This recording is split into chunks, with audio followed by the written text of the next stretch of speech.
seria a questão do emocional. Como é que a gente, eu, jovem, teoricamente leigo a respeito de algumas questões espirituais, como é que eu Sei. conseguiria diferenciar a questão espiritual e a questão emocional? Uhum. Ok, veja, geralmente a questão emocional, amigo, não trata de acusações no que diz respeito a outras pessoas que ela não conhece tanto. Uhum. Por exemplo, eu não conheço sua vida a fundo, David. Então não tem como eu citar a tua vida, o teu andar, se for uma questão emocional.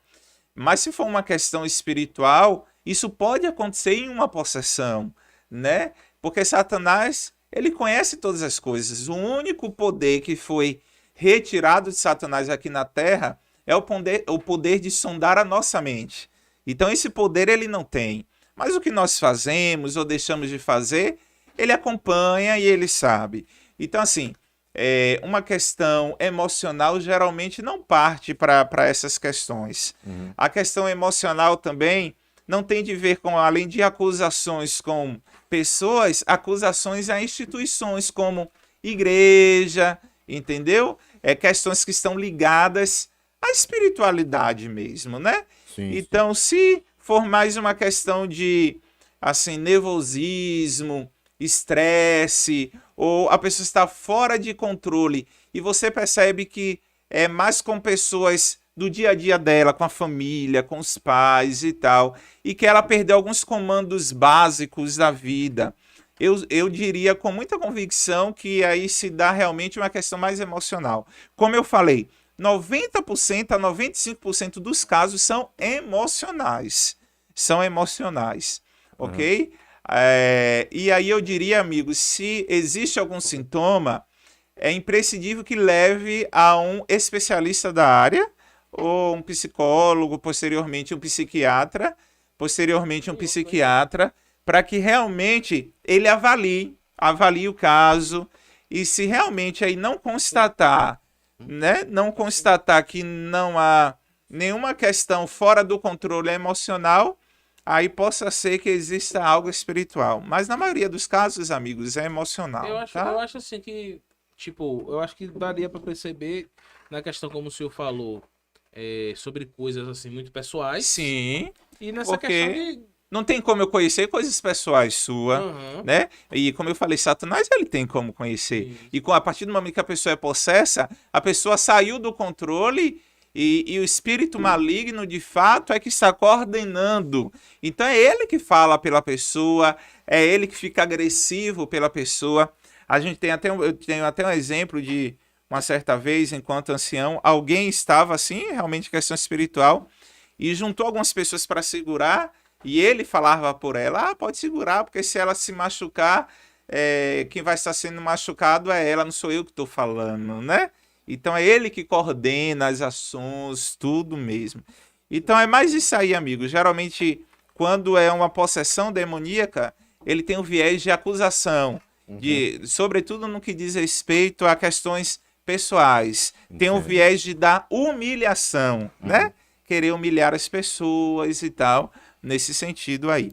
Mas a orientação é, sempre em casos assim, procura logo um especialista da área mental, né? Porque, ratifico, 95% dos casos parte realmente de uma mente perturbada, né? Uma mente perturbada. Então, tipo assim, trazendo para uma questão de que poderia acontecer com a gente em qualquer momento. Uhum. Seria mais por uma questão emocional, tipo, no caso de uma possessão. O que Pode, acarretaria a para isso questão acontecer? emocional, por exemplo, alguém que está em depressão, nós temos níveis de depressão, né? Sim. Leve, média e grave. Alguém que está, por exemplo, em depressão grave, por exemplo, se a nossa mente não está muito legal, o ser humano ele é integral, né? Ele é holístico. Então ele é mental, espiritual e físico. Então, se a nossa mente não está muito legal, sim, Satanás pode se aproveitar disso.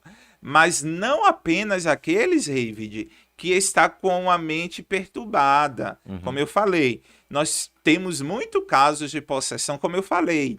Se um dos 3 pontos do nosso corpo, de forma integral, mental, espiritual ou físico, não está legal, Satanás pode se aproveitar disso para que realmente fique mais, o acesso dele seja mais vasto, diríamos assim, na pessoa e possa coordenar. Então, não apenas alguém que está perturbado mentalmente, ele também pode se tornar o dono do corpo de alguém, como eu falei anteriormente com o amigo Ítalo, a partir do momento que eu estou em um pecado, por exemplo, em um pecado que é declarado, né? Não é aquele pecado, como eu falei, esporádico, que vem logo o arrependimento, né? A confissão. Mas se eu vivo uma vida em desrespeito à vontade de Deus, né? Os princípios, mas cedo ou mais tarde a conta chega. É aquilo que eu falei. Nem sempre chega mediante a possessão. Aliás, minimamente chega mediante isso. Mas chega de outras formas que é tão grave e tão... como é que eu posso falar? E tão desastroso para a vida espiritual quanto uma possessão. Então, a possessão é ruim? Mas eu não quero ficar só em possessão, porque quem nunca teve vai achar que tá tudo bem, né? Então, a possessão é um dos meios que Satanás utiliza para coordenar a vida das pessoas. Sim, verdade. É um dos meios. E eu diria que é o meio menos comum até. Menos comum. Realmente. Porque quando a gente vai olhar aí os milhões e milhões que nunca tiveram possessão, mas estão completamente distantes do Senhor. Né? Então, só para a gente ter esse cuidado. Possessão é só apenas uma das variáveis que ele utiliza para coordenar a vida da pessoa.